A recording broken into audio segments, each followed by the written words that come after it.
Queridos, abra comigo a palavra de Deus em Mateus capítulo de número 6.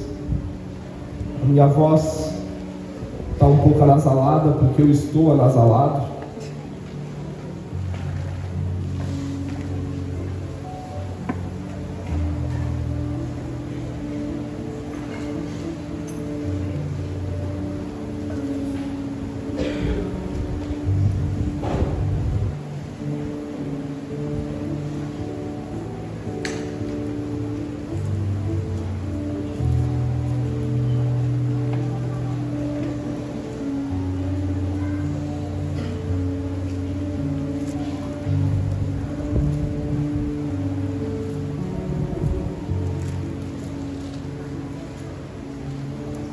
Mateus capítulo 6, versículo de número 16 ao 18.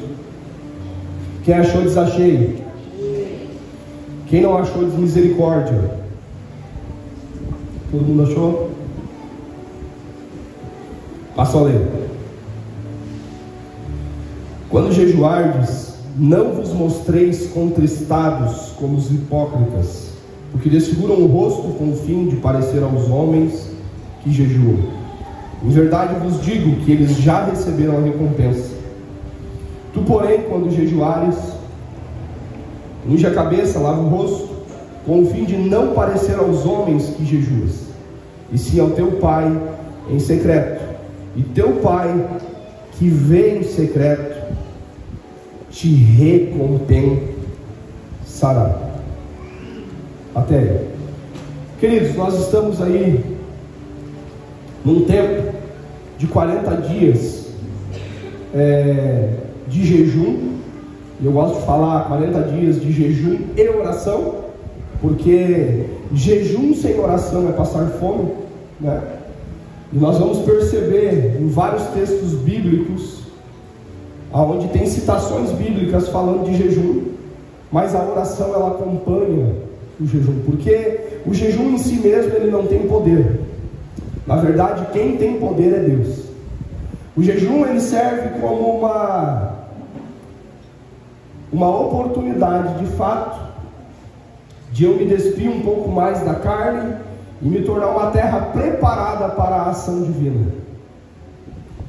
Então é importante a gente compreender que o jejum ele é uma disciplina espiritual que foi deixada pelo nosso Senhor, e logo precisa ser feito de forma adequada, porque senão também não resultará em nada, se não for encarado, vivido de uma forma totalmente espiritual.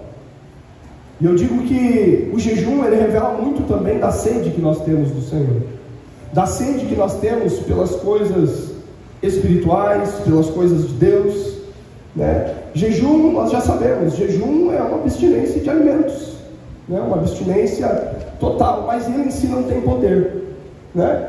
Até mesmo porque se jejum empoderasse pessoas, toda pessoa que fosse um bloco cirúrgico, antes de entrar para o bloco cirúrgico, ela iria entrar poderosa, porque ela tem que entrar em jejum.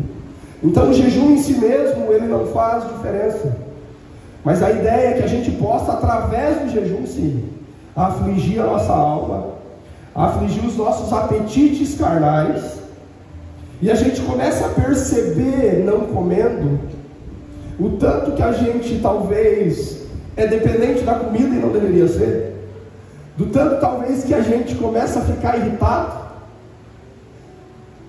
porque o que é passar fome? Passar fome é não comer porque não ter comida. E o que é jejuar? Jejuar é não comer porque eu não quero comida.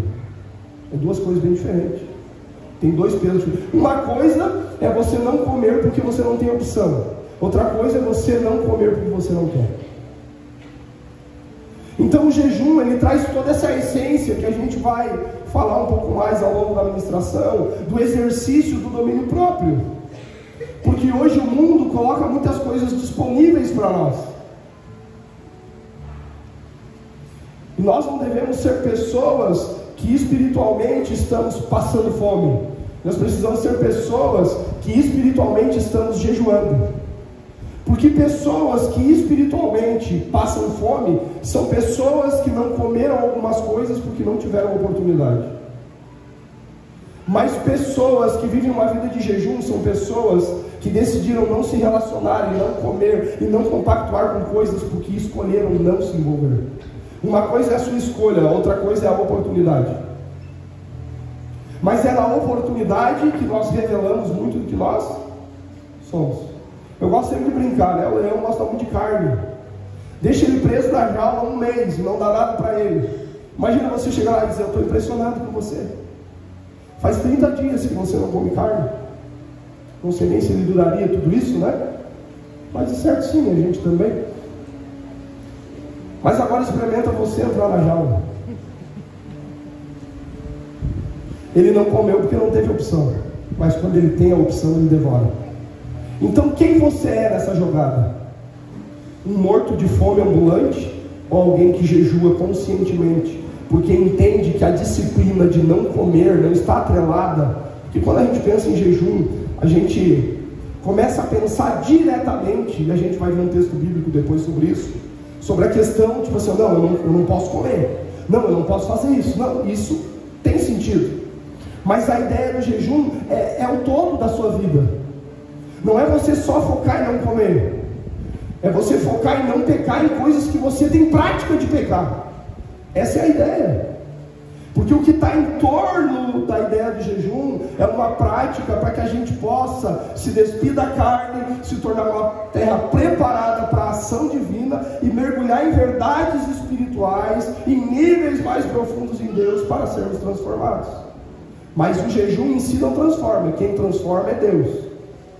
Então quando falamos assim, quando eu fiz jejum aconteceu tal coisa, mas não foi por causa do jejum, foi porque você se tornou mais sensível àquilo que Deus queria e àquilo que Deus estava fazendo.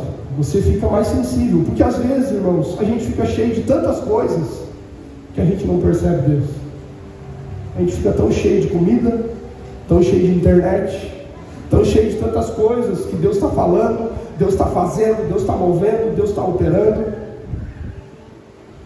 E o jejum nas Escrituras, de fato, não é tratado como uma ordenança bíblica, não é uma ordem. Tanto que o texto, no versículo 16, começa assim: quando jejuardes. Não é uma ordem, mas o nosso Senhor espera que jejuamos. Porque o texto bíblico diz: quando jejuardes.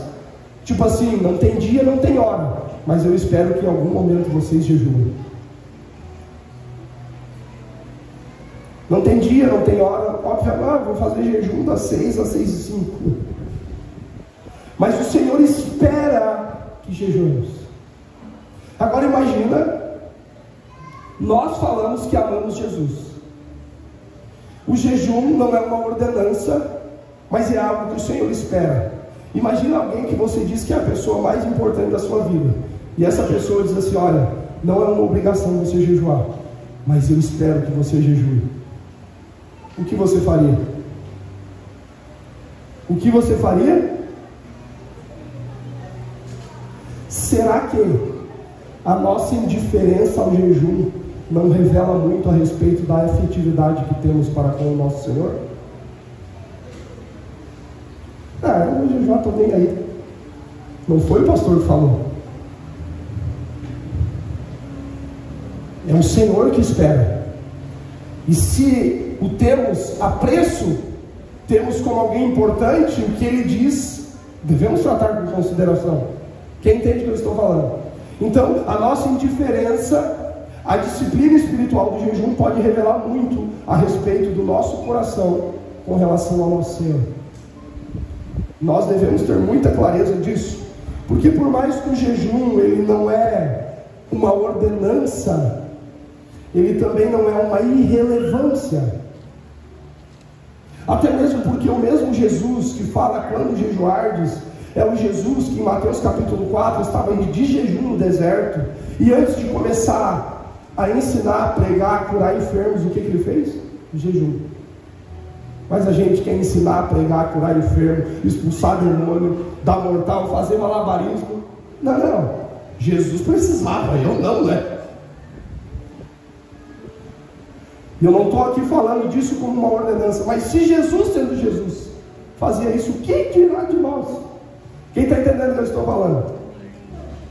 Então, eu não sei como está a sua vida de jejum, como tem sido esses dias de jejum, mas eu quero encorajar você a estabelecer, a abrir mão. Isso é para ensinar você a respeito do domínio próprio, isso é para amadurecer você. E o jejum, ele precisa ser visto de uma forma coerente, de uma forma que agrada a Deus. O jejum, ele não pode ser visto, eu já falei sobre isso, de uma forma mística, nem uma forma mítica, mas ele precisa ser visto de uma forma totalmente bíblica. Não pode ser visto de uma forma mística quando você acha que por jejuar tem algum mistério, ou não, então porque eu jejuei, aconteceu isso, porque o jejum, pai, faz. Não é assim. Jejum não é um mito, não é algo que você se apoia em uma mentira. Você precisa se apoiar no jejum como algo totalmente bíblico, para a mortificação da carne e afligir você. Não, eu vou parar de jejuar, estou ficando irritado, mas é para isso mesmo. É para você ficar irritado. Porque para ser manso, primeiro tem que se irritar. Não, pastor, eu vou fazer jejum porque me dá dor de cabeça. Dá em mim também. Não vou fazer, é difícil. Mas isso revela muito a respeito do nosso coração. Outra coisa que é muito importante entendermos, já vamos falar um pouco mais sobre o texto, que jejum não é uma troca com Deus. Não, eu vou jejuar já que Jesus pediu, e agora Jesus ele se torna refém de mim. Agora, a partir de agora, ele é meu garçom. Não, Jesus, eu estou jejuando, agora eu quero que tu faça tal coisa. Não, agora eu estou jejuando, eu quero que o Senhor mova tal coisa. O jejum é para você conseguir ser uma terra preparada para discernir com mais clareza a vontade de Deus. Não para impor a sua vontade para Deus, mas para você se sujeitar à vontade de Deus. Onde abrimos mão do que é carnal para se revestir daquilo que é totalmente espiritual. Então essa é a ideia. Agora, obviamente que isso não é fácil para ninguém. Versículo 16 deixa muito claro: quando jejuardes, não vos mostreis contristados como os hipócritas, porque desfiguram o rosto, com o fim de parecer aos homens que jejuam. Em verdade vos digo que eles já receberam a sua recompensa. Ou seja, quando você jejuar, você não precisa mostrar aos homens que você jejua. Você não precisa mostrar que você... Claro que dependendo do jejum não tem como fugir disso, mas você não precisa mostrar que você está de arrasto. Não precisa andar como um pangaré na ideia de alguém perguntar algo para você e você não, porque eu estou de jejum, porque eu faço isso, eu faço aquilo. E não que o problema está em falar que você está de jejum. O problema está em você ter a intenção de jejuar e querer a aprovação dos homens. A Bíblia diz que quem jejua dessa forma já recebeu a sua recompensa. E qual é a recompensa de alguém que faz para os homens? É a aprovação dos homens. Então, se você jejua de forma errada, você já foi recompensado. Os homens são a sua recompensa, porque o jejum, ele precisa ter um alvo correto, e o alvo precisa ser o Senhor. Precisa ser acessar verdades espirituais para nos tornarmos mais parecidos com Jesus. É incrível como numa época de jejum você começa, eu não sei você, irmãos, mas dá uma tristezão na gente. Dá uma tristeza. Não tem nem expectativa durante o dia. Não dá vontade de fazer nada. No casamento não dá nem vontade de fazer amor. Marido diz para a esposa: amor, acho que faz tempo que tu faz jejum.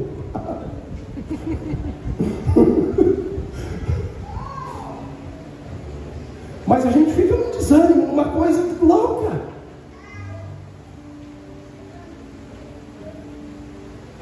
Mas essa é a ideia. Porque a gente consegue perceber, eu me constranjo, que a gente começa a perceber o quanto que a nossa alegria, ela está fundamentada muitas vezes em lugares e coisas erradas. Você entende isso? Então o jejum, ele precisa ter um alvo totalmente correto. Se o alvo está errado, nós já fomos recompensados pelos homens. Tu, porém, quando jejuares, unge a cabeça, lava o rosto, com o fim de não parecer aos homens que jejua, e sim ao Pai que está em secreto. O Pai que te vê em secreto te recompensará. Pelo contrário, em vez de se mostrar a alguém que está jejuando, a Bíblia diz: não, você nem precisa parecer que está jejuando. Lava o rosto, levanta a cabeça. Mas o Pai que te vê em secreto, Ele vai te recompensar. Aquilo que os homens não estão vendo, Deus está vendo, porque Ele é o Deus do secreto. Você não precisa que os homens olhem para você. Você não precisa da aprovação dos homens. Você não precisa de aplausos de homens. Você não precisa que as pessoas digam: uau, como você é espiritual, como você é bom. Você precisa ter o alvo correto para aquilo que você faz, que é o Senhor, que é agradar ao Senhor, que é tê-lo como alvo, como prioridade de tudo aquilo que você faz. Então, o alvo do jejum revela a recompensa que eu desfruto. Se o alvo está errado, isso será determinante para o tipo de recompensa. O alvo está em pessoas, já fui recompensado pelos homens. O alvo está no Senhor, a Bíblia diz: o Pai que te vê em secreto te recompensará. Quem tem o alvo no Senhor vai receber a recompensa do Senhor. Agora não é a aprovação dos homens, agora é a presença dele, é a aprovação dele, é o like dele, não das pessoas. Quem está entendendo o que eu estou falando? Porque a grande questão não é se você jejua, mas como você jejua, por que você jejua, para quem você jejua. Isso faz toda a diferença. E o nosso Senhor, dentro da sua soberania e grandeza, nós não conseguimos esconder nada dele. Então, se a intenção está errada, ele vai lá e ele sonda e ele sabe. A gente pode enganar o irmão do lado, a gente pode enganar o pastor, a gente pode enganar o outro amigo, mas o Senhor não tem como enganar. Por isso eu quero convidar você a jejuar nesses dias de forma adequada, regando sua vida de oração. Não que você não possa testemunhar para pessoas, mas que o seu coração tenha uma inclinação voltada na aprovação e na recompensa que vem de Deus, não na aprovação dos homens.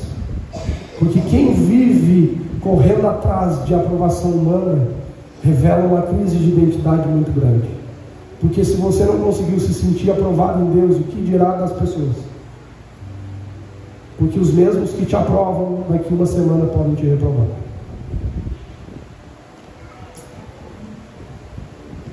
A sua vida não pode ser movida por aprovação humana.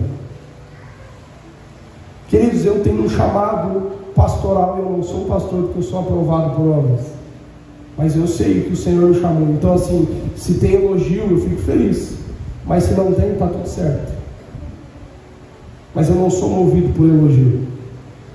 Não tem como.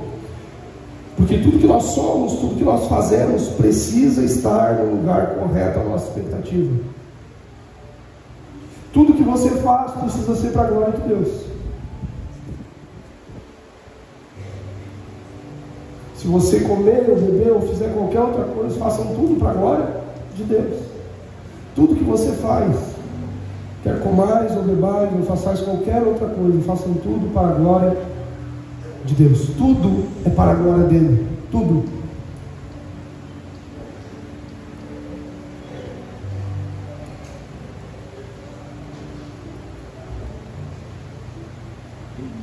o alvo precisa ser um alvo adequado, isso já ficou claro. Agora é interessante que se o alvo é correto, existem coisas que vão começar a fluir nas nossas vidas. Nós vemos o próprio apóstolo Paulo como alguém que amava ao Senhor, como alguém que se importava com o Senhor. Só anote, em 2 Coríntios capítulo 11, do versículo 23 ao 28, ele começa a citar os sofrimentos dele com relação ao Evangelho, as coisas que ele passava por causa do Evangelho. E ele diz assim: eu passei por açoites, naufrágio, sofrimento, fome, jejuns. Ele separa a ideia de não comer com a ideia de jejum. Coisas que sofreu por causa do Evangelho, mas coisas que foi decisão por causa do Senhor. Uma voluntariedade. É na voluntariedade que nós revelamos o coração que nós temos com relação ao Senhor. Essa voluntariedade fala muito.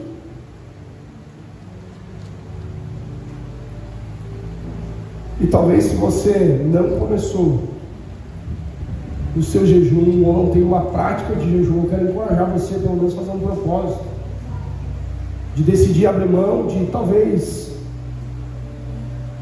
comer algumas coisas que você gosta, para que a prática do domínio próprio, para que você possa acessar as verdades de Deus, e quem sabe o fruto do Espírito possa ser uma verdade na sua vida, o domínio próprio, onde tudo que você vive não é mais fruto do seu esforço, mas é fruto daquilo que Deus está fazendo em você. Essa é a ideia. É muito mais do que não comer, tem muito mais a ver com outras coisas do que somente com isso. Martin Lloyd Jones diz assim: o jejum não pode ser entendido apenas como abstinência de alimento e bebida, mas de qualquer coisa que é legítima em si mesma, por amor a algum propósito espiritual. Uma das coisas que eu aprendi na ideia de jejum e de jejuar vários dias é que um dos maiores desafios não é a fome de comer, mas é o desejo de comer. É as nossas concupiscências, o desejo de uma boa refeição.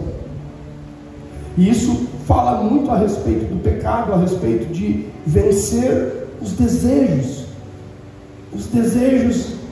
da carne, que é aquilo que diz em 1 João 2,15: não ameis o mundo, nem nada que nele há, porque tudo que há no mundo é concupiscência da carne, concupiscência dos olhos e soberba da vida.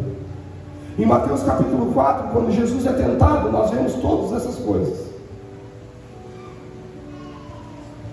sendo oferecidas da parte de Satanás para o Senhor. Em Gênesis capítulo 3, nós vemos todas essas coisas, porque o grande desafio está nas nossas concupiscências. Não é a fome em si, mas é o desejo, mas é aquela vontade, onde eu cheguei num ponto que eu percebi, tipo, cara, não é nem fome, parece que não é nem comer, mas é a vontade.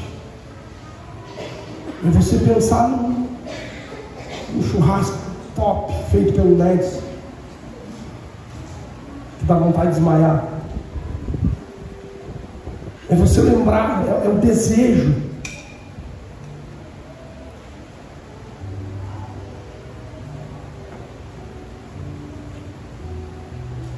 Eu creio que a pessoa que ela se domina de uma forma intensa e profunda no jejum com relação à comida, ela é capaz de se dominar para todo e qualquer pecado.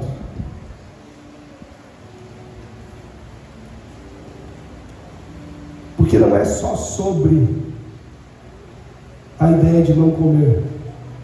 Porque assim, tá, disciplina espiritual, jejum, e aí acabou o jejum, acabou a vida espiritual? Não. A ideia é que o domínio próprio que você exercia no jejum, você continue exercendo para todas as outras áreas da sua vida. Então agora você come, mas com relação aos pecados, às outras coisas, você começa a se controlar, você começa a cuidar.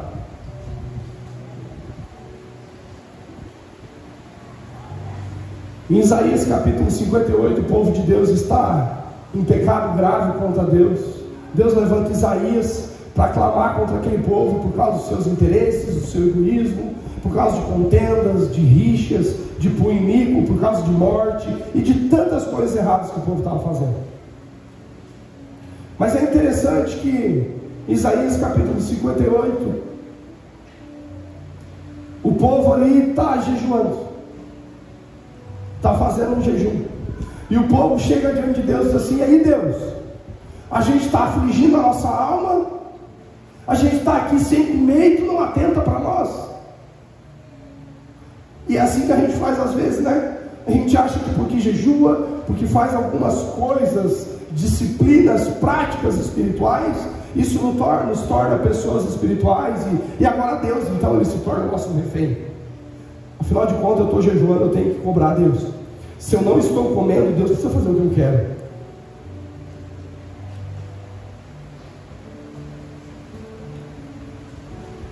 E nós fazemos isso na mesma linguagem com relação até mesmo à oração, não só ao jejum. Qual é o alvo de uma oração de cura? Qual é o alvo de uma oração de cura? O quê?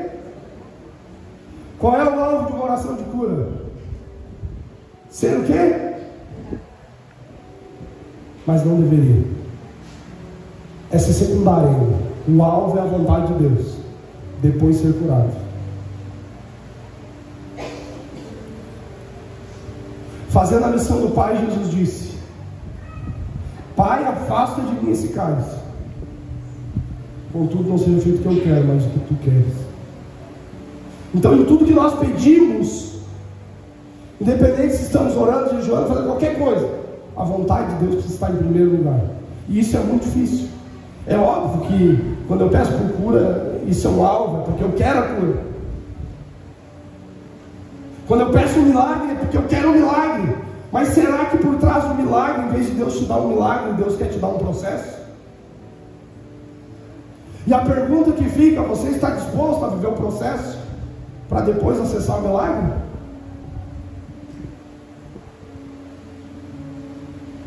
Então, muitas vezes a gente tem isso, que se oramos ou se fazemos tantas outras coisas, e o povo aqui estava assim, tipo assim: cara, a gente está passando trabalho, a coisa está difícil, a gente está irritado, e Deus, tu não olha para nós, botando Deus na prensa. Versículo 2 do capítulo 58, nós estamos jejuando aqui, tu não olha para nós, Senhor.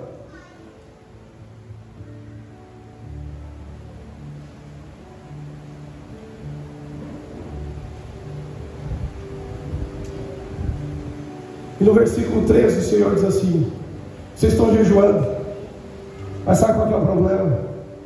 É que vocês ainda estão cuidando dos seus interesses, vocês ainda estão fazendo contenda, vocês ainda estão matando, vocês ainda estão oprimindo, vocês ainda estão falando mal. É esse tipo de jejum que eu quero? Você com a boca fechada para a comida, mas aberta para a fofoca?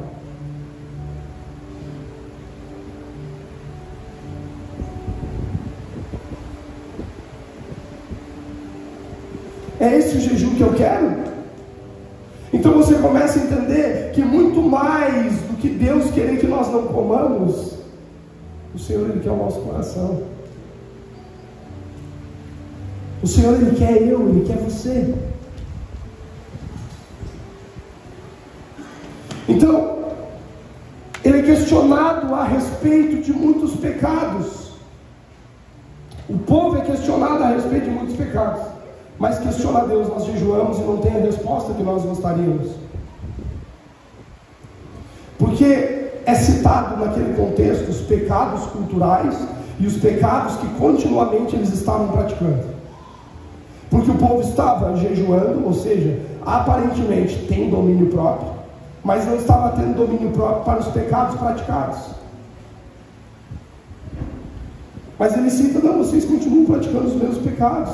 A ideia do jejum não é que vocês só ficam sem comer, é que vocês se dominem para comer, mas se dominem e parem de cuidar dos seus interesses, parem de falar mal, parem com as contendas, parem com as rixas, parem com as brigas, parem com o punho iníquo, parem com essas coisas. porque é assim que Deus espera de nós. Pastor, mas se eu estou pecando, então eu não vou jejuar. Não, eu vou jejuar dizendo para Deus: Deus me ajuda a vencer o desejo de comer, mas vencer o desejo de pecar também. Eu quero orar nesse tempo aqui, através disso eu mergulho em verdades espirituais. O Senhor mude a minha vida. Não dá para continuar assim, porque intimidade sem transformação tem alguma coisa errada, tem alguma anomalia. Toda intimidade precisa gerar fruto, senão ela tem um problema.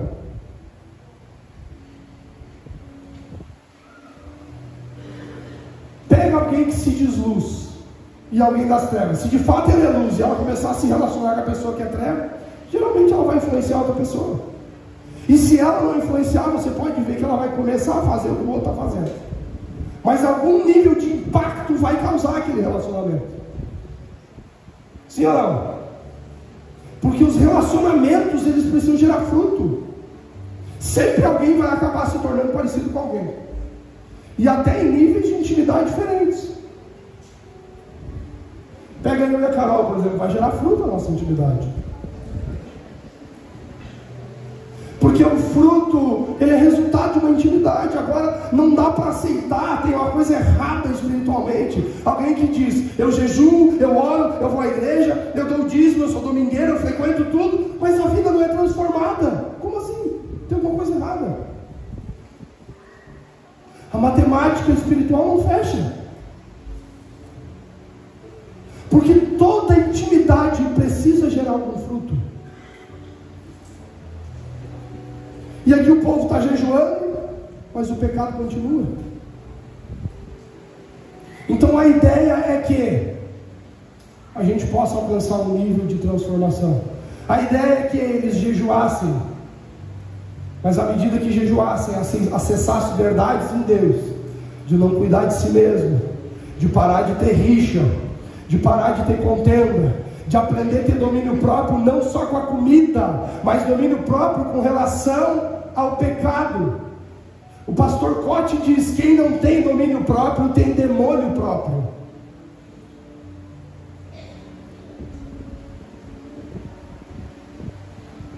Se Deus fosse nos trazer, irmãos, uma versão de Isaías capítulo 58, o que Deus citaria sobre nós? Vocês jejuam? Porque assim, o que é luz? O que é luz? É muito claro o que é luz. Luz é transparência. Luz é visão clara. O que é treva? Treva é aquilo que é oculto, é escuro, é preto, é turvo, não é claro, não é nítido. Como que nós falamos que andamos na luz, mas a nossa vida é turva, mas a nossa vida é escura? Tem alguma coisa errada.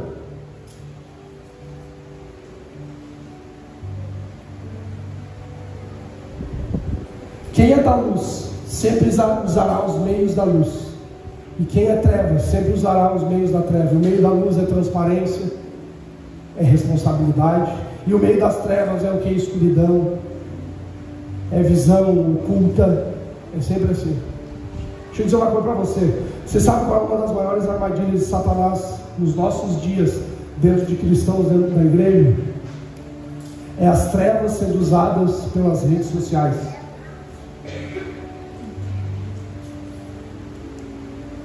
E talvez fosse nos nossos dias, Deus diria: você quer uma resposta minha?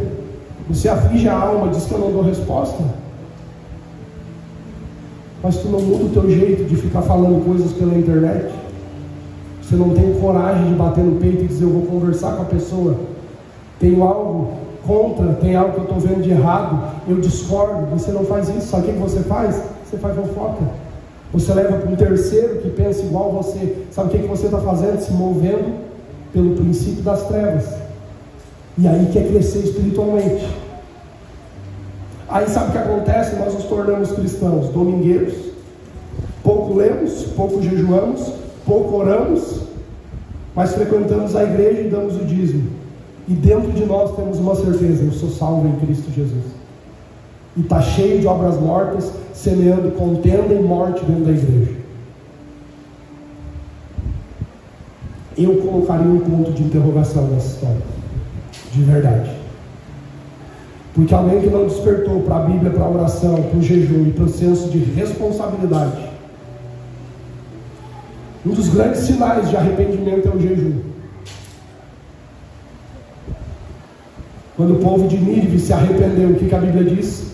Que foi convocado um jejum de 3 dias. Em Nínive, até os animais jejuaram, e a gente acha que não precisa jejuar.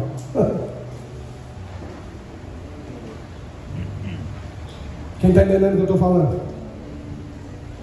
Jesus jejuou, em Nínive os animais jejuaram, mas o cristão pós-moderno, não, eu não preciso, já estou cheio, já passei pelo Pentecostes, está tudo certo. Deus está nos chamando para uma disciplina espiritual de jejum, mas para aprender a se dominar sobre muitas coisas, mas se responsabilizar também por muitas coisas. Tem alguma coisa? Chama e conversa. O que é ser luz? É trazer tudo na luz. John, vem cá, tem isso para te falar. Fulano, vem cá, tem isso para te falar. Não é falar abobrinha para os outros, é se responsabilizar. Mas sabe o que a gente não fala? Porque para falar precisa dar os ouvidos também para ouvir. Isso é difícil. Mas você consegue perceber que Isaías 58 não trata o jejum simplesmente como uma ideia de comer, mas como uma ideia de fato, de ser transformado, de parar de praticar os pecados que você costuma praticar. Porque fome é não comer porque não tem comida. Jejum é não comer porque eu não quero comida. Então essa é a essência da coisa. Fome eu não comi porque eu não tenho oportunidade de comer. Jejum eu não comi porque mesmo que tenha oportunidade eu não quero. Quem você é nessa história? Você é um faminto ou um espiritual em jejum? Você é alguém que não peca porque faltou oportunidade, ou você é alguém que não peca porque decidiu não pecar? Quem você é numa rodinha que não está a pessoa que você não agrada, mas que está uma rodinha de gente que te agrada? Quem você é?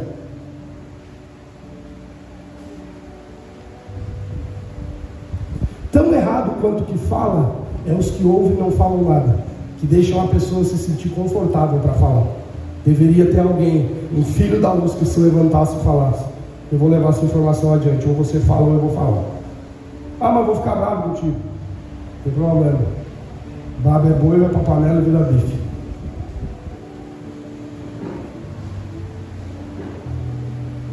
É que a gente prefere amigos afetivos do que amigos de Jesus.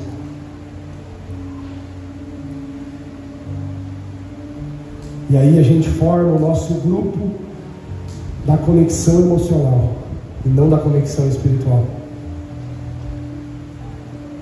onde o importante é ser aprovado pelos homens, é que todos acham que eu sou legal, que eu sou maneiro,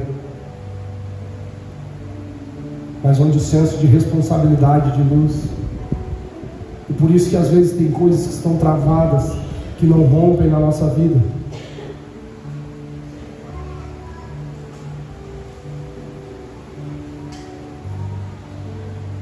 Deixa eu dizer uma coisa para você, de boa. Se você usa suas reuniões, seu celular, e isso não glorifica a Deus, sai fora. Sai fora. Não vale a pena.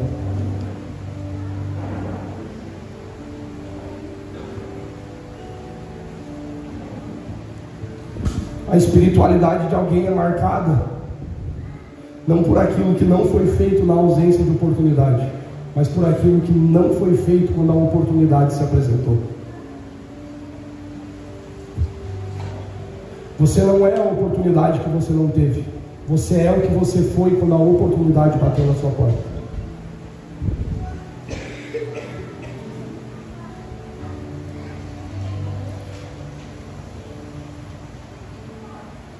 Talvez o verdadeiro jejum que Deus espera de você é, através da comida, eu quero ensinar você a se dominar, porque você precisa aprender a deixar de ser fofoqueiro, você precisa aprender a deixar de lidar com a pornografia. Eu quero te ensinar, partindo disso, a deixar de se dominar por tantas outras coisas que te dominam. Quem entende o que eu estou falando?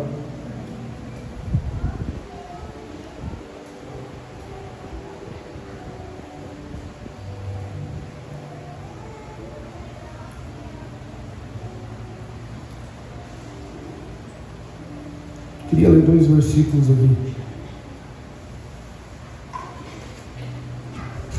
Efésios 4:29 diz assim: nenhuma palavra torpe saia da boca de vocês, mas apenas a que for útil para edificar os outros conforme a necessidade, para que conceda graça aos que ouvem. Vou ler de novo: nenhuma palavra torpe saia da vossa boca, mas apenas que for útil para edificar conforme a necessidade, para que conceda graça aos que ouvem. Amém? O versículo não está escrito assim: saia da vossa boca a palavra torpe, com inutilidade, para destruir, conforme a falta de necessidade, para que conceda desgraça para todo mundo que está ouvindo. Isso é o oposto. E muitos têm caído nessa armadilha oposta. Tiago 1,26: se alguém se considera religioso, mas não refreia sua língua, engana-se a si mesmo. Sua religião não tem valor algum.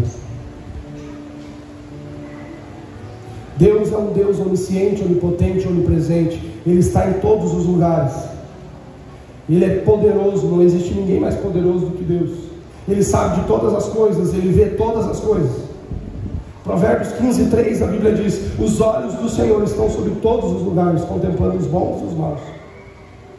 Mas às vezes a gente vive como se Deus estivesse aqui, e quando a gente sai no portão, Deus ficou no prédio. Agora eu vou para minha casa. Porque tem coisas que a gente faz como se Deus não tivesse ido embora com a gente. Tem coisas que a gente faz como se Deus não existisse. Ora, a fé é a certeza das coisas que não se veem, e a convicção de fatos que se esperam. Então assim, a gente sabe que precisa ter fé. A gente sabe que os nossos olhos naturais não veem Deus. Hebreus 11:6: sem fé é impossível agradar a Deus.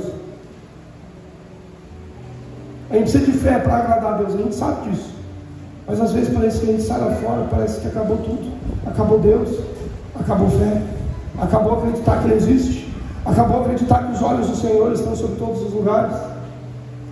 Porque a consciência da presença de Deus em tudo que é lugar, ela precisa gerar desconforto em nós, se isso é uma verdade. Porque nós não comentamos coisas ruins na presença de pessoas que nós não gostamos, porque a presença dela geraria desconforto, ou sobre algo que conflita com aquilo que pensamos. Somos tendenciosos a isso. E o que dirá algo contra Deus em tudo? E devemos entender que antes de pecar contra alguém, nós estamos pecando contra o próprio Deus.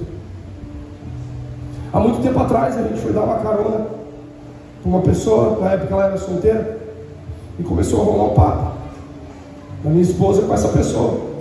E eu, como sou muito elétrico, para não falar metido,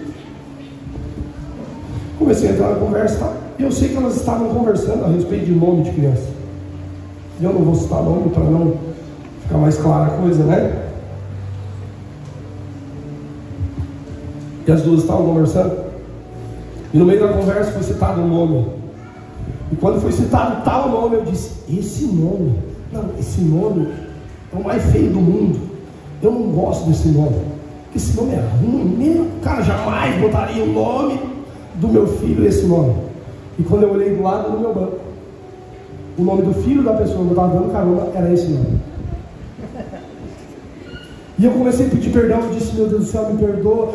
E aí aquela coisa, você deixou tão claro o que você pensava que eu não tinha como remendar. O único remendo era mentir ou não remendar. Aí eu não remendei. Mas o meu desejo era entrar pelo buraco do ar-condicionado, embora que eu sei que precisaria de uma ação sobrenatural, que eu jamais iria caber. Mas, por que esse desconforto foi tão grande dentro de mim? Porque havia a presença de alguém que não estava em conexão com a minha mentalidade. E por que a gente tem tanta liberdade de pecar contra Deus, sendo que a gente tem consciência que Deus está presente? no carro, no banheiro, nas reuniões, nos lugares. A gente fala mal, peca contra o irmão, tem consciência que peca contra Deus e que Deus está ali, mas a gente não fica nem desconfortável. Pelo contrário, acha alguém que tem uma ideia parecida e fermenta aquela ideia para ter mais uma outra ideia. Os gadarenos espirituais. Não dá. Falamos que somos salvos em Deus, mas às vezes nos comportamos como se o próprio Deus não existisse fora da igreja. A matemática da fé. Então eu queria dizer para você que é muito mais do que falar sobre o jejum. É sobre todo da nossa vida. O jejum é o ponto de partida para você se dominar. Mas Deus quer acender algo dizendo: eu quero que você se domine em muitas outras coisas. Porque eu não quero que você feche a boca para comida. Eu quero talvez que você feche a boca para fofoca. Eu quero que você talvez pare de fazer tal coisa. Pare de praticar tal pecado. Até mesmo porque ele está em todos os lugares. Eu queria, de uma forma muito breve, poder citar alguns tipos de jejuns que eu anotei aqui no meu celular.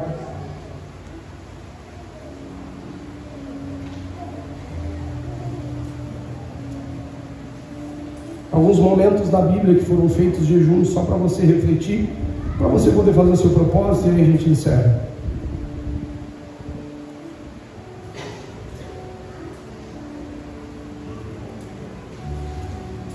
Alguns momentos da Bíblia que foram feitos jejuns, né?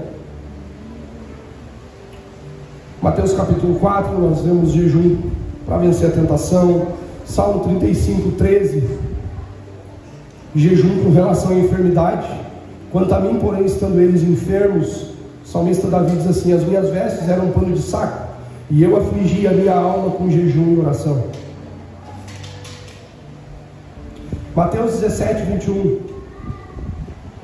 jejum feito para libertação, guerra espiritual, né? Quando Jesus ele expulsa o demônio do jovem lunático ali, e os discípulos não podem expulsar e questionam Jesus, em Mateus 17, 21, e os discípulos mesmos falam para Jesus: por que nós não podemos expulsar? E Jesus diz: não, o problema na verdade não foi a ausência de jejum, o problema foi a pequenez da nossa fé.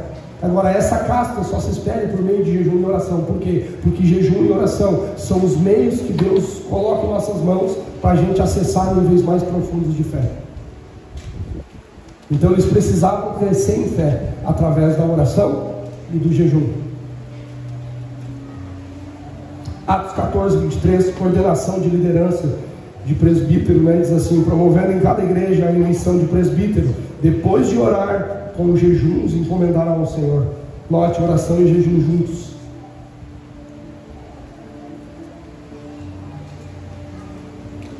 Samuel 7,6, jejum para arrependimento, quando Samuel faz uma convocação coletiva de jejum por terem carregado a arca da aliança de forma inadequada.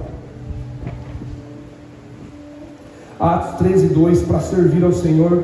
Havia na igreja de Antioquia profetas e mestres servindo ao Senhor e jejuando. Disse o Espírito Santo: separai-me a Barnabé e Paulo. Lucas 2:36, 37, intimidade com o Senhor. A profetisa Ana viveu 7 anos com o seu marido. Desde que se casou, tinha 84 anos, não deixava o templo, mas adorava a Deus com jejuns e oração. Pedido por socorro. 2 Crônicas 23, Josafá com medo proclama um jejum, porque estava com medo de Moabe e Amnon.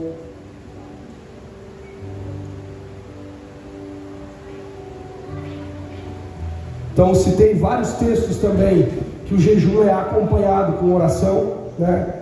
O próprio Salmo 35, o que Jesus disse para os discípulos ao expelir o demônio, jejum e oração. Atos 14:23 diz: e promovendo-lhes em cada igreja a eleição de presbíteros, depois de orar com jejuns. Porque o jejum não pode se desconectar da verdade da oração, senão você apenas passará fome. O jejum geralmente é acompanhado pela oração, mas nem sempre a oração é acompanhada pelo jejum. Amém? Uma das coisas que é importante a gente saber é que nós como igreja não temos a prática de fazer jejuns sem água, né? Até porque não queremos ser incoerentes, né? Mas uma pessoa aí de 70 quilos tem aproximadamente de 12 a 16 quilos de tecido adiposo, equivalente a 100 a 150 mil calorias, o suficiente para manter o seu metabolismo por 50 a 70 dias. Mas sem água, o metabolismo ele pode entrar em colapso rapidamente em 5 dias. Então pode ser muito perigoso. Momentos de jejum nas Escrituras. O único momento em que o jejum ele era feito nas Escrituras como algo obrigatório que nós vemos era no Antigo Testamento, quando era feito o jejum da expiação, que era o dia que o sacerdote oferecia sacrifícios pelo pecado do povo de Israel. Isso está em Levítico 16, 29. Então, se você quiser dar uma conferida nisso. Exemplo de jejum sem água, mas que cremos que foi uma ação totalmente sobrenatural. Êxodo 34, 28 a 35, o jejum de Moisés, 40 dias, sem comer e sem beber. Se você fizer isso, se não tiver uma ação sobrenatural, você cai por terra. O jejum sem água dos ninivitas, né, após o arrependimento, 3 dias jejuaram, sem comer, sem beber, o jejum de Esther. Estou citando rápido porque o horário não me permite. Nós temos um tipo de jejum que chamamos de jejum parcial, que é o jejum de Daniel, né? Que não comeu carne, nem manjar desejável. Em Daniel capítulo 1, onde ele jejuou por 10 dias.